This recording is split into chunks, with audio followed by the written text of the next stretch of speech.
Greetings. This is Doc Ock coming at you live and direct today.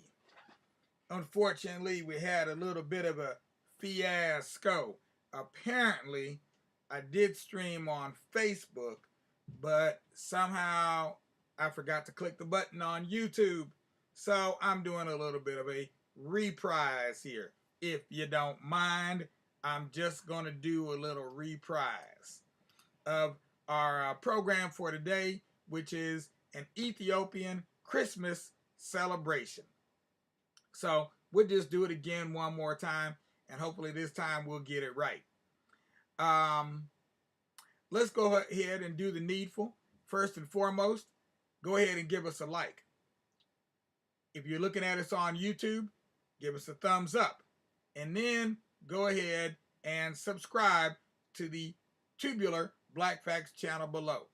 Before we continue, I do want to just say thank you to all of our supporters out there who have been very willing to donate to our cause. And we really appreciate all the donations we received so far. We do need a regular influx of donations. So those of you who can, if you would, please go ahead and make a recurring donation. $5 a month would be good for a start, or you could go $10 a month, whatever you like. But if you do that for a period of 12 months, it would be greatly appreciated, because it would mean that we would regularly have some resources coming in here so we can continue to do what we're doing here and do it better. We're trying to do some preservation work as well right now here with the Crosby archives, to make sure that what we have here remains intact. And you do have to, there are a lot of different elements that you have to look out for, including rodents, the weathering, heat, light, and moisture. So we need, right now we're trying to containerize some of the items that we have here to make sure that we can preserve them so they'll be available for the future generations. So enough of that. Let's go on with an Ethiopian Christmas celebration. Okay, and first up, we call it Lidet, Ethiopian Christmas, and it happens on January 7th every year. So it does not happen on December 25th. It has nothing to do with the 25th. It does have to do with the birth of Jesus. So in Ethiopia, we calculate that must have happened on the 7th of January, not on December 25th. And you see here, this is a typical Ethiopian imagery. This is the way that we've been portraying ourselves and our religious ideas for many, and historical occurrences for many thousands of years. So more than just 1,000 even, but more than one. At least 1,500, over 1,500 years. No, actually going back about 3,000 years. Actually, because you'd have to go all the way back to Solomon. So, at any rate, let's continue on. Let's carry on here. See if I can get this to work. Boom, there it goes. All right, and so here we see an image of the Virgin Mary with the baby Jesus and the three magi coming on there. Oh, of course, somebody's going to call and say nothing. And the three magi, and the way you can tell that they're the three magi is because their heads are bare. They have no crowns. But if you look in front of them on the ground, you can see their crowns lying on the ground. And then you know it's Jesus and Mary because they got halos around their head. And notice in the background, you see a castle. And that is the castle, that is Gondar. And it's the castle of, I think, Phalasadad. I think that's Phalasadad's castle. There are a number of these castles in Ethiopia, and I recognize that one is definitely in Gondar, and I believe it's Phalasadad's. But very impressive. If you ever get a chance to go to Ethiopia, make sure to go. That's one of the places you would definitely want to go. And in Ethiopia, we don't even use the same calendar that we use here. We use the Julian calendar as opposed to the Gregorian calendar. And so on our calendar, we have 13 months. And so the motto for the Ethiopian Tourism Bureau is 13 months of sunshine. 13 months of sunshine. And you see the beautiful young Ethiopian woman here, who reminds us of the saying in the Bible, "O ye daughters of Jerusalem, ye are black and comely." Yes, and we can see here she is both of those, and that's one of the main. That's what the word Ethiop means in the first place. It's a Greek word meaning black. So they weren't talking about the soil. No, they were talking about the people, because that was unusual. There's black soil everywhere, but black people, that was something unique to the Greeks. So here we see a picture from the palace, from the imperial palace of Haile Selassie and some of the other Ethiopian emperors. And it's this picture is just giving some insight into how serious we are about our appellations. And one of the appellations of the emperor is conquering lion of the tribe of Judah. So on the palace grounds, he kept a number of lions, almost like pet dogs or oversized pet cats. So, and here you see a picture of them with some of the nobles at the castle, or some of the staff members at the castle. Here you see the empress and the emperor. Emperor Haile Selassie with Empress Menen, and again with the lions. Empress Selassie again. So the Ethiopian, in terms of an Ethiopian Christmas, in Ethiopia, we don't celebrate Christmas the same way that it's celebrated in other parts of the world. In America, Christmas is primarily a commercial holiday. Hong Kong, it's definitely a commercial holiday in Hong Kong. And it's definitely a commercial holiday in China. But in Ethiopia, it's a religious holiday. Christmas is a very religious holiday. And so here you see a monk reading his Bible. Now, during Christmas time, one of the main activities is to gather at one of our churches. And so here you see one of the local priests with a gathering outside the church, because there's too many people to even fit inside the church at this time. So we do a lot of our gatherings outside the church. Notice the church, this particular church is round, so we have a lot of unusually shaped churches that you won't find anything like anywhere else in the world. We also do not have bells in our churches. And that is something it just dawned on me, that we do not have bells, bell towers, or anything like a bell in our church. What do we have instead? We have drums, the ngoma drums. Yes. And you'll see those coming up here in a minute.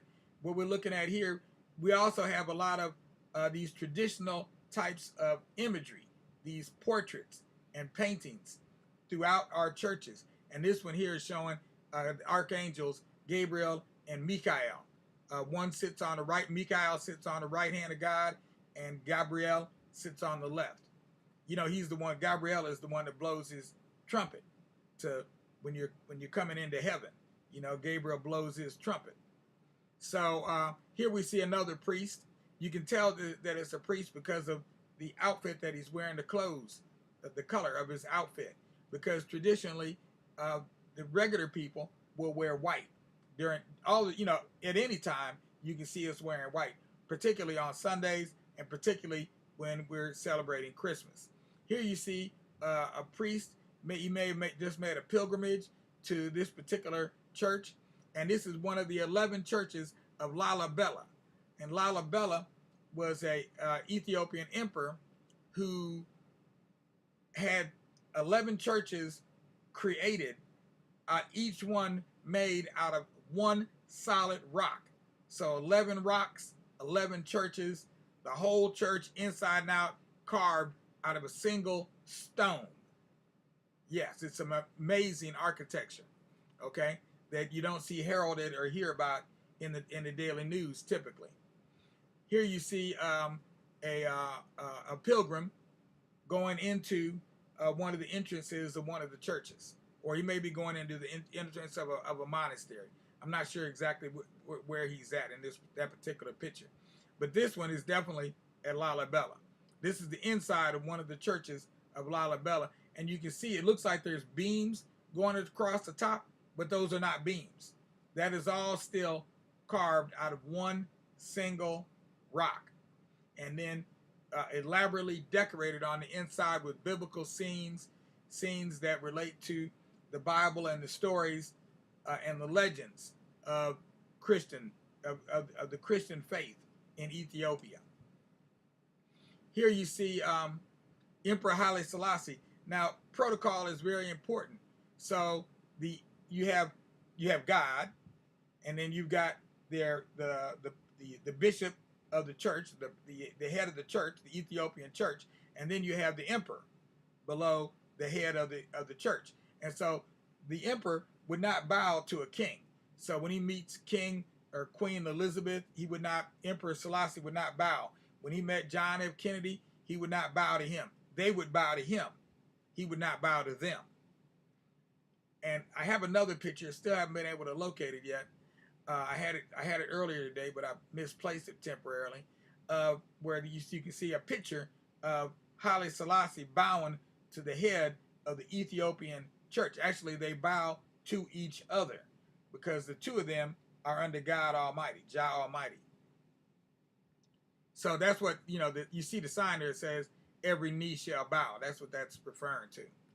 And then here you see one of the churches of Lalibela. This is Bet Midian, and you can just barely make out there's a structure that's been built over top of the church to try to protect it from the severe weathering of, the water falling from the sky has been weathering the church, and the wind as well, but particularly the water has weathered the church, and people are concerned about preserving that church. These churches of Lalibela are over 1,000 years old. That's how far back Christianity stretches in Ethiopia. Actually, it stretches all the way back to 300 or 400 AD. So that's closer to about 1,700 years and counting. And then here you see one of our Ethiopian Bibles, our sacred books in Ethiopia that are illuminated by hand. In other words, all those color pictures you see there, that's all handwork done inside the book. That is not a photograph or a plate like the ones that we see today in our books. And all of these books that you're going to see here were all reproduced by hand. They did not use a copy machine or anything like that. They were reproduced by hand, and that's been happening for over 1,000 years, like the one you see right here. And you can't really make it out. You can't see. It's not really the best picture of that book, but if I were able to get a closer view of it, you can see that it's all done in an Amharic script. We call it Amarinya, an Amarinya script. And up until recently, all Bibles in Ethiopia were made this way. They were all reproduced by hand. They were not printed out of a machine. Only up just recently, they have started now printing them out of machines. But until recently, they were all reproduced by hand. So we have some world-class treasures in Ethiopia, not just in terms of physical items like this particular icon you're seeing here, or these paintings that are on the ceiling of one of the churches of Lalibela that I showed you earlier. This is a detail from one of those ceilings. But we have treasures in Ethiopia beyond compare, cultural treasures.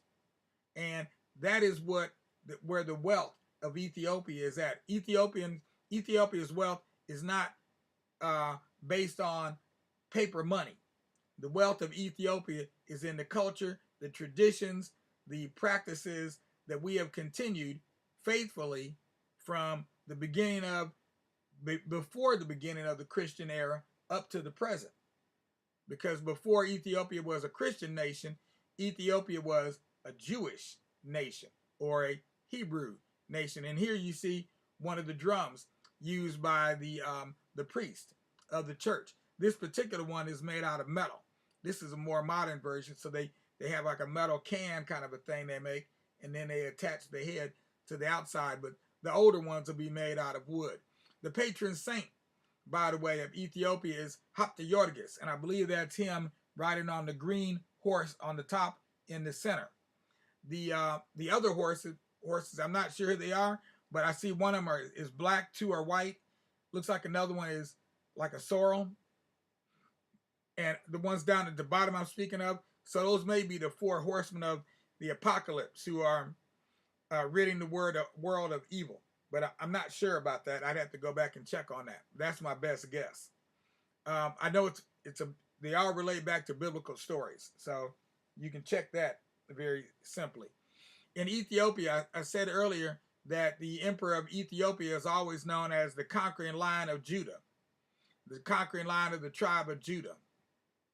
And so here you see that icon displayed as a statue, right? And of course you see some people call it the Orthodox cross, or the cross of the Eastern Church, on top of a staff that the lion is holding, and you also see it on top of the crown on his head.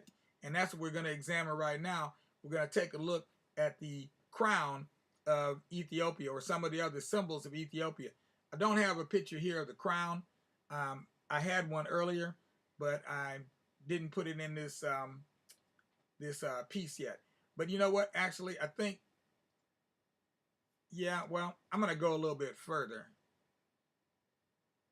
Now, actually, you know what? I think I'm going to stop with this slide right here, because I see my 20 minutes is just about up. So I'm going to stop right here, and we're going to continue on tomorrow. But what you're seeing here is the seal of the nation of Ethiopia, the empire, the Ethiopian empire.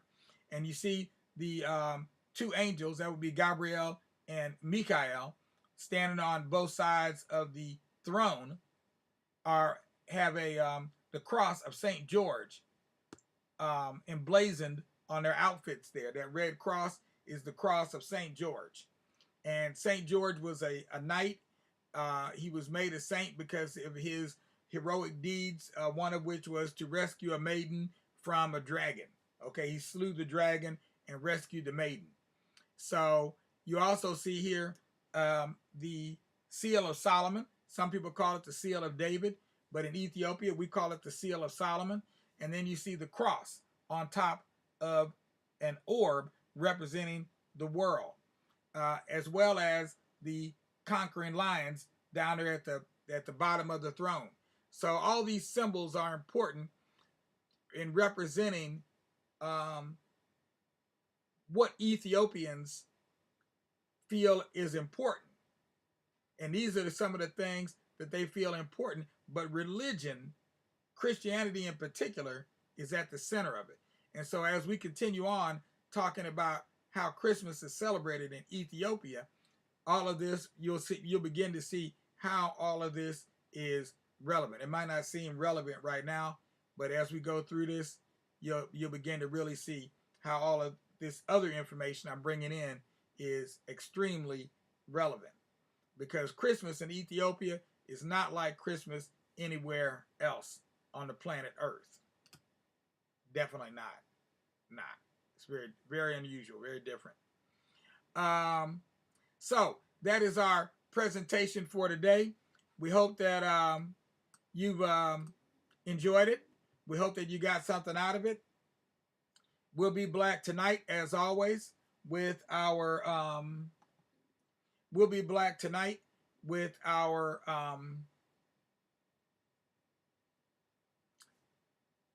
evening presentation at 9 p.m.